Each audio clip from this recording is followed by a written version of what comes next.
Hello there. My name is Travis, T-Flow for show, and all those other cool screen names I've said before. I'm here for another video game review, and I haven't done this in quite a while, probably since a couple of years back, and I haven't been consistent, and mostly because I've been busy with other things. But for the most part, I wanted to start with something that I kind of figured would be very interesting to start with because I've kind of been doing this thing recently for the past year where I've been streaming off my iPad or on the PlayStation certain titles like the Ace Combat series and Ridge Racer. And I did finish a whole entire run for Ace Combat earlier this year. So I've been working on Ridge Racer and I've been enjoying it for the most part. Um, I finally got to Type 4 out of all the, which is the last installment of the PS1 installments, which I've been enjoying a very great deal.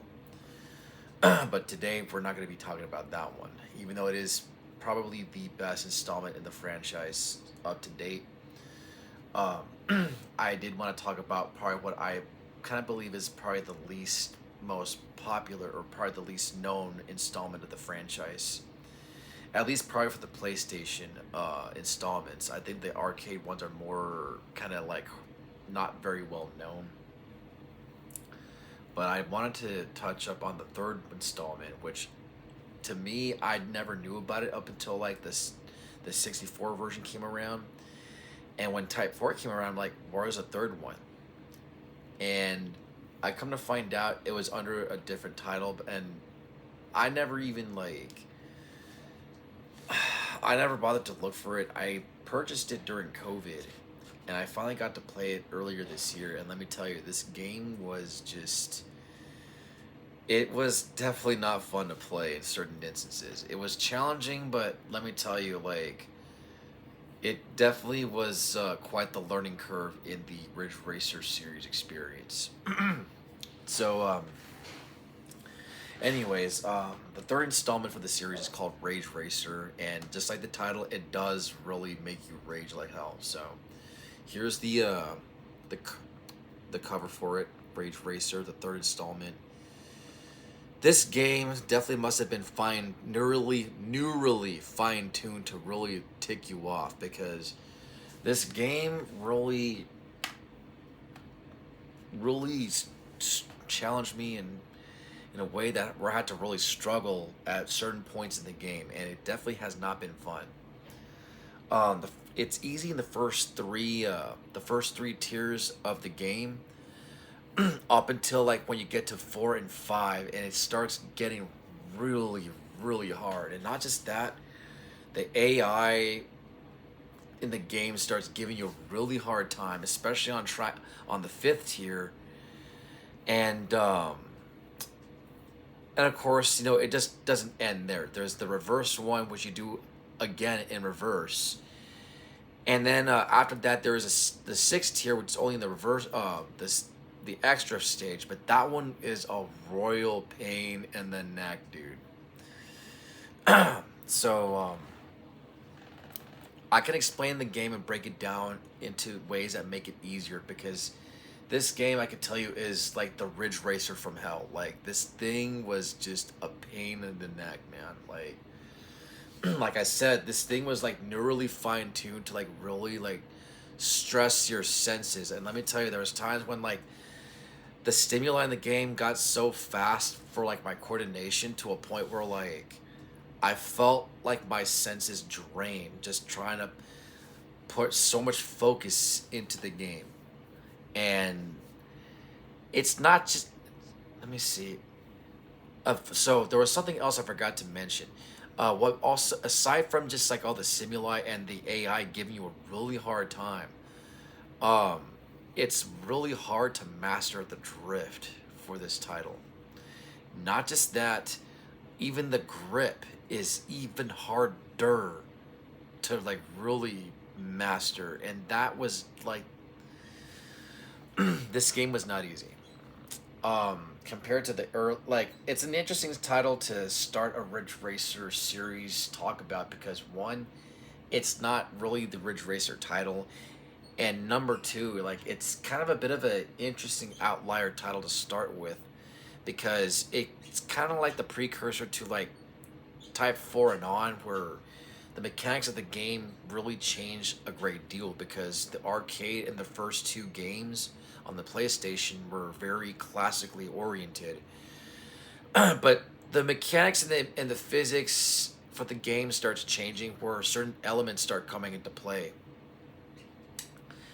And this game, let me tell you, was it.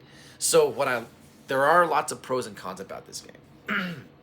um, the pros are what I like about it is the unique track layouts, especially since there's a lot of uphill and a lot of downhill.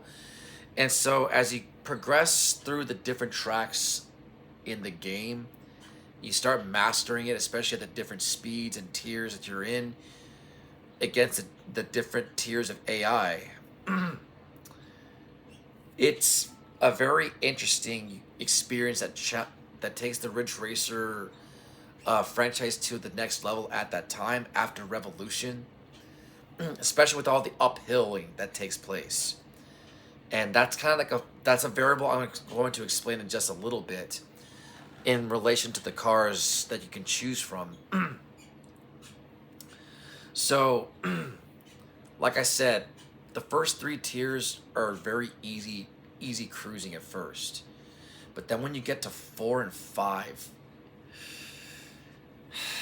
it starts really like really getting to you, like the heat, the difficulty of the game really does turn up a great deal. And then when you get to the extra portion, like of course it is challenging. It's easy in a sense because you kind of have some motor learning mastery with the familiarity with the physics and mechanics of the game, and you're going to be dealing with that a lot, especially with all a lot of the stimuli in the game get very challenging, especially with how fast you go, or if it's night or day, or depending how distinctive or indistinguishable they can be. So it can be very challenging. It's not an easy game to play. um,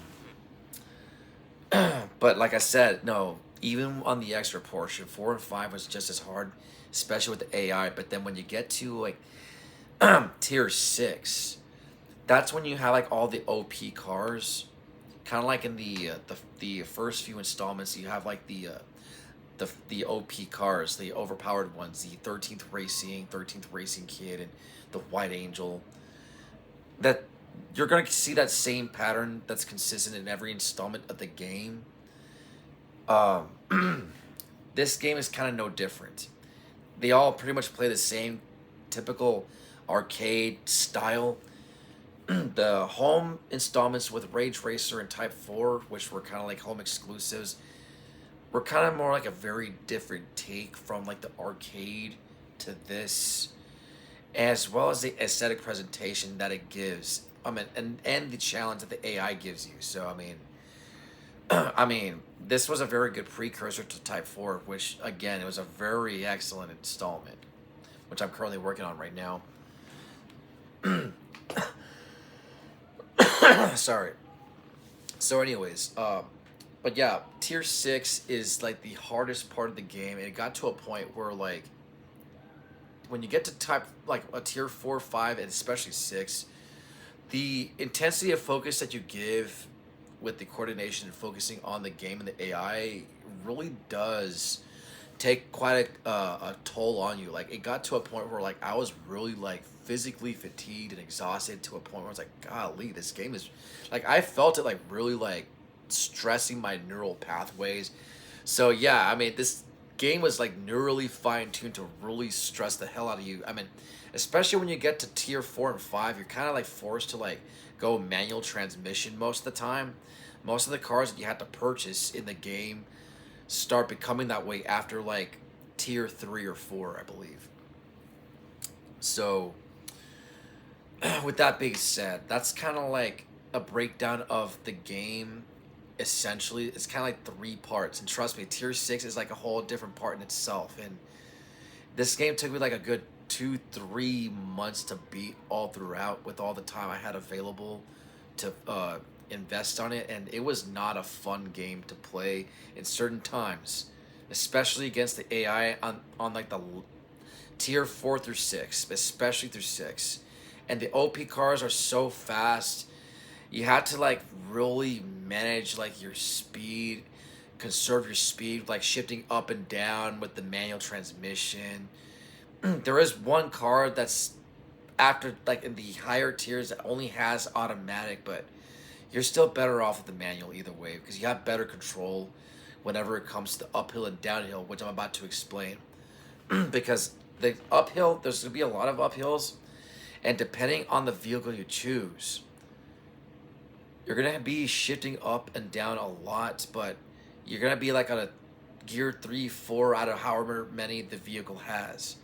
Because there's different tiers of vehicles too. You have like tier 1 all the way through like 5, and then the special ones, the devil cars, that they call them. So so basically the game is kind of like the first couple of them. And Ridge Racer and Ridge Racer Revolution, you're kind of given the first 4 cars, which it's the same throughout all the other games. You have the FA Racing, which is the well-balanced vehicle, the Ryukyu, which is good for grip and handling, which has a slight decrease in speed. And then you have the yellow Solvaloo, which has the highest acceleration in the game, even more so than the 13th Racing.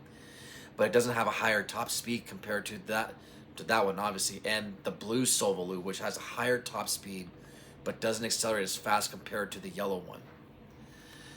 So basically, you have balanced handling, acceleration, and speed.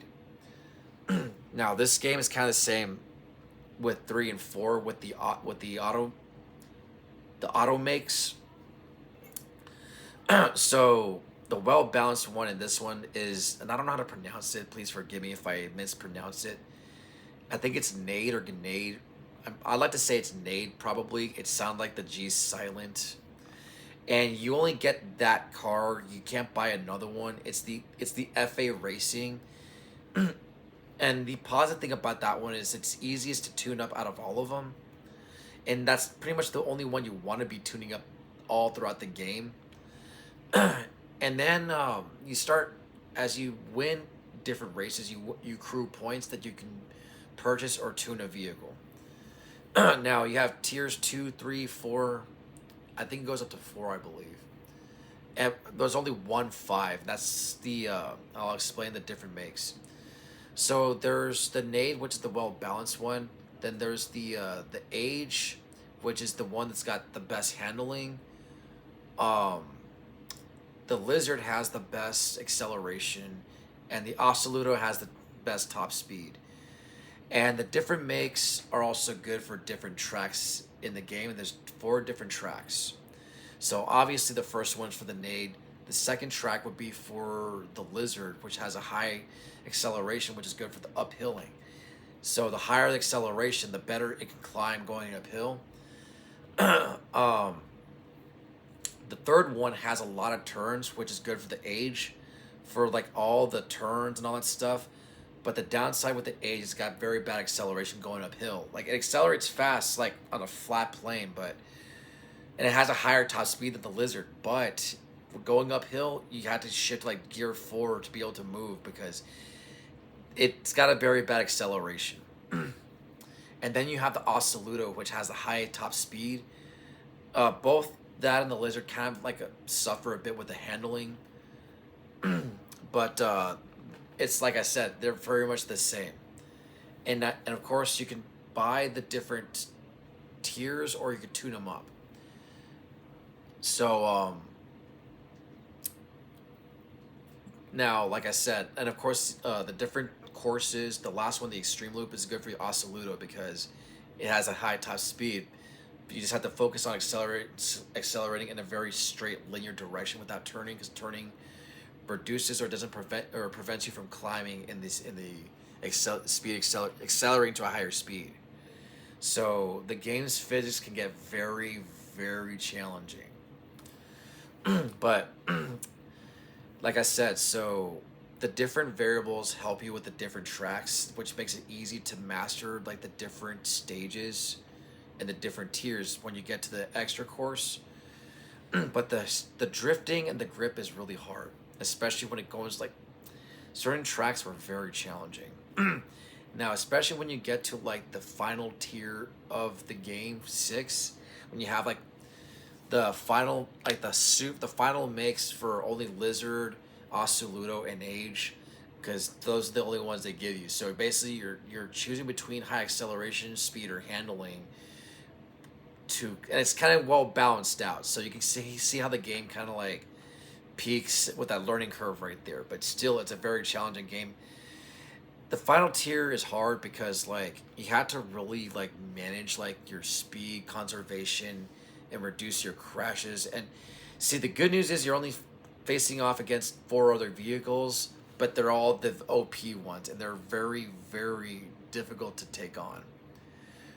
So like you're kind of basically given like the bulldog for Lizard, which I kind of liked a lot. The Vine Cure, which was like the Age one, was pretty gnarly, but it was also kind of tough to use. And see, the hard thing with that one is like when you get to the 6th gear, it goes so fast like that it's hard for it to climb up any faster. So you kind of start seeing the trade-offs in why like the designs for these vehicles get very hard. And of course, the last one was the Squadron for the Osuluto, and that one was like that thing goes super fast. But when you start like getting to like the harder tracks, like the Extreme Loop on the higher tiers, when you're man, the Gepardo, like the fifth tier Osuluto card, that when you're taking that thing on, I still remember like just when you're trying not to crash and like you start overlapping all these other cars and you're having to avoid them still while still trying to pass this guy. You can imagine like all the stimuli and the obstacles you're having to take on just to pass and beat this jackass. And it's like, dude, this game is really taking a toll on my neural resources to a point where like it's really, yeah, this game will really, like I said, it's fine-tuned to really stress you out. Now the cool thing is it's also the first time Reiko Nagase is introduced in the series. Probably one of the coolest, or one of my favorite characters in video game history. But there's some weird factoids about the character that I'm not too fond of. But anyways, but that's my little take on the Rage Racer review there, because like I said, it was like a quick little review, and I have the whole entire franchise like right here, at least in the home installments, like right here, and the arcade installments of Ridge Racer and Rave Racer. uh, Rave Racer was the third installment after Ridge Racer 2 or Revolution. The arcade version's 2. Um, but the home console is Revolution. Rave Racer is a kind of like a different aesthetic take, but it's not the same as Rage Racer. Rage Racer like was the first home console exclusive, which was, like I said, the precursor to Type 4. now, now those three had the classical arcade elements. Rave Racer, like, there's no difference. They all the cars are just the same. They're all fine tuned the same, just different skins. Ridge Racer 1 and Revolution. I mean, very basic games. Of course, you can unlock the other vehicles too, but you're just better off with the first 4 because they're more fine tuned. And there's only like one better vehicle out of all of them if you got the other ones. But then, like when you unlock the OP cars like 13th Racing, sorry, I've been coming off a cold lately. The best way to beat 13th Racing and Ridge Racer is with the FA Racing, because it is the best balanced vehicle, and if you apply the brakes and know how to drift at the right places in the center, that car can't pass you after the second, third lap. So that's why it's easy. But when you get to like now Ridge Racer Revolution, like when you try to get the last like the 13th Racing Kid and the White Angel, those are a royal pain. The White Angel I like a lot better than the 13th Racing. Like it has a higher acceleration, even though they both have the same top speed. It has a higher climb, faster push. Even though the 13th Racing has a better grip to handle and conserve speed on turns and corners more compared to it, but the fact that it's able to push kind of makes up compared to like the speed conservation. But I mean, it helps with the drifting. So eventually, like in later installments, they get called like the not the Lizard Nightmare for the 13th Racing. Apparently, that's a different car. Apparently, it starts getting called the Crenale, and the White Angel is called the Angelus, which of course I sounds a lot cooler. Angelus and the Crenale, and of course, it different makes. So, like I said, it's a precursor to Type 4. Type 4 is the same thing. They just replaced the Nade with Tarazi, which is the well balanced one, and of course, Age is called Age Solo, which not really much of a big difference. But yeah, 1 and 2 are very easy, and I like the tracks. I mean, aesthetically, they were very excellent games, especially for their time in the mid '90s. I mean, you had like the pretty awesome rave music playing in these games. They were very, very well designed. Aesthetically, for their time, they were very excellent. I mean, it still looks very great for its time, like 30 plus years later for these installments. This is the second one, Ridge Racer Revolution. That's the White Angel, the Angelus, and the FA Racing, as you can see. Well, the FA Racing is this one right here. This is the only one you can play in the arcade, but I mean, it's better to play it because it's the well-balanced vehicle. In Rave Racer, you're playing the blue Solvaloo, but I mean, it doesn't matter because they're just different skins. Rage Racer I already showed you all. Then there's Type 4, which is the best one out of all of them. Now this is when the mechanics of the game starts changing. And I'll give a quick little review. And of course you see Reiko Nagase again. This game, so when you choose the different teams, that's just basically different difficulty, but it's also different storylines. So you kind of get a bigger picture of what happens overall in the in the universe of this installment here. And but at the same time, you're basically choosing 4 different cards again. Tarazi, H Solo, Lizard, and Nasaludo. Now, you break about into two categories. The drift vehicles are Nasaludo and Lizard, and the grip vehicles are Tarazi and H Solo. Now, Age focuses more on the handling. Tarazi's the well-balanced one. Lizard's the one with the higher acceleration, and Nasaludo has a higher top speed. So basically, the 4 cars again. But as you progress through the different heats of the game, and depending on how you place, of course, first place gives you will always give you the better vehicle when you get the new vehicle every time. If you place second or third, you're going to get an inferior vehicle. But either way, as you progress, your car, quote unquote, evolves, so to speak. It's replaced with a different one. It's fine-tuned for each different track, as your opponents will also go through the same thing. So you go through that a few times up until like the final track, and you have like track variations. So this game also has a very challenging AI.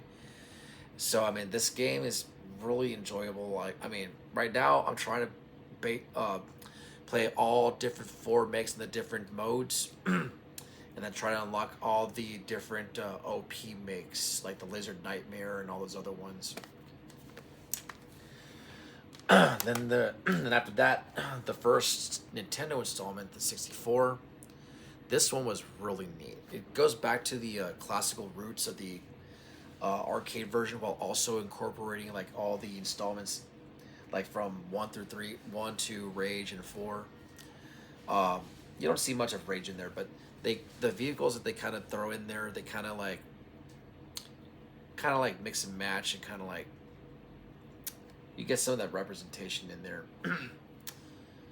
But I mean, this one was really, really neat.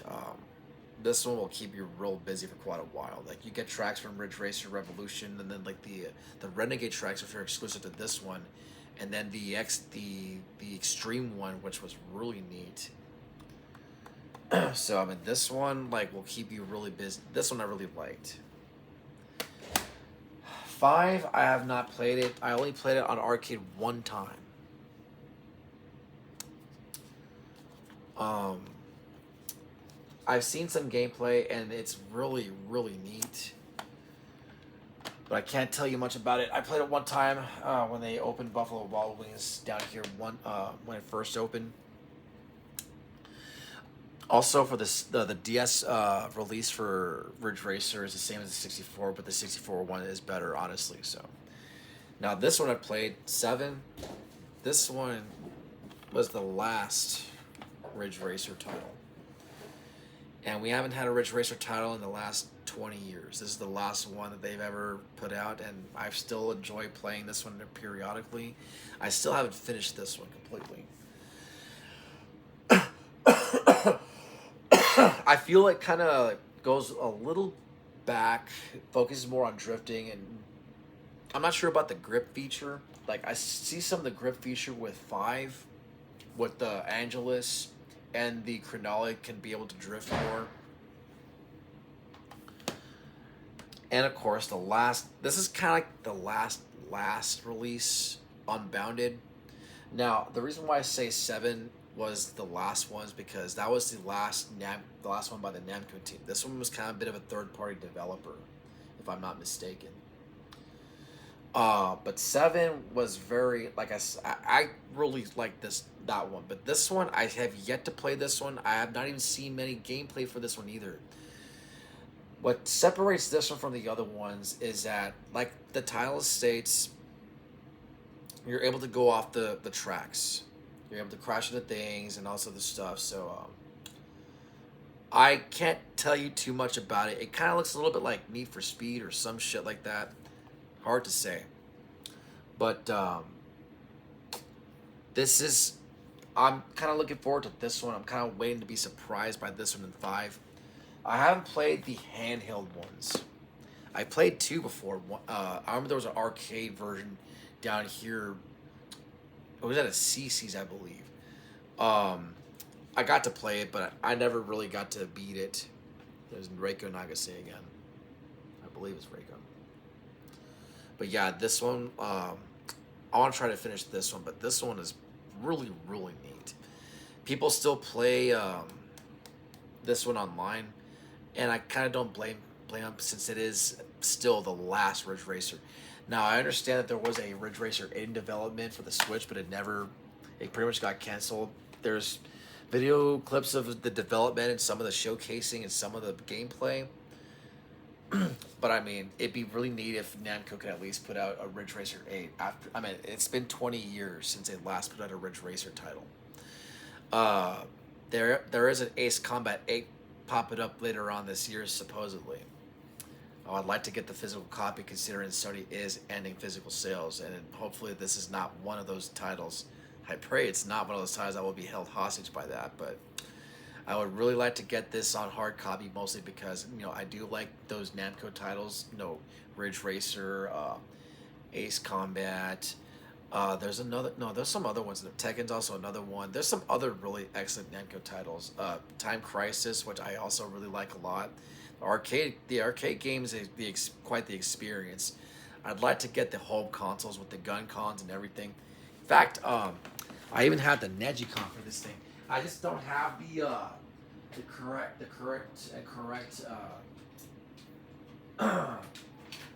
lineup for this. I need those two Xbox connectors to be able to line it in. So here's my Negicon. It's a little yellowed up. I wanted to get one of those black ones. This is a really neat piece of technology. Like the whole turning and everything, the twist and turn. I'd really like to get those two. I found one of those Xbox pieces. The other one, I'm having a hard time finding it online. I found it somewhere else, but I had to get it from another, like overseas, and I'm having a hard time trying to be able to get the XP Joy Box there. That's the only one. What I would like about this is I would like to see a modern day version that's like Bluetooth connected and like charges USB-C and has like the modern day fixes like the joysticks, the touch pads, and all the other modern day fix-ins, the two LRs, and I mean, yeah, and those two buds. I mean, that's all it really needs, honestly. I mean, it'll probably, and of course, be far more ergonomically friendly. I mean, this thing is very good to reduce a lot of slack on your wrists when you're twisting and turning, especially for the precision of the turning of the driving. So, I'm hoping to be able to get those two Xbox connectors. I'll get one of them hopefully this week soon. The other one I'm gonna have a hard time. Hopefully not a hard time, but somehow get the other one to be able to hook it up and get it lined up to get this thing going. Because I really cannot wait to get this thing going. I am really looking forward to getting this NegaCon. I'm really looking forward to getting this thing going. So, other than that, of course, it only plays for like the first, I think PS1. I'm not sure about the PS2 game, but other than that, that's the review of Rage Racer and the entire other Ridge Racer series, but mostly Rage Racer, the third Ridge Racer installment, which I like to call the Ridge Racer from Hell. And of course, with what I explained to you, that's the exact reason why it's called that. Now, I'm not going to have a lot of like video clips or anything explaining it. This is pretty much like a verbal discourse explaining why it's kind of like a very challenging game. It's kind of, in my book, it's kind of like a 6 or 7 out of 10. Part of what I didn't like about the game, aesthetically speaking, I felt that the game's development was a little rushed. Some of like the polygons felt like it was kind of breaking quite a lot when you're playing through this, and it's like, man, this game looks like it was very like rushed with the development. I mean, 4 was very cleanly, nicely polished up. Sound like musically, visually, holistically, it was a far better installment. Rage Racer, however, was quite rough. Like a very rough, very rough presentation.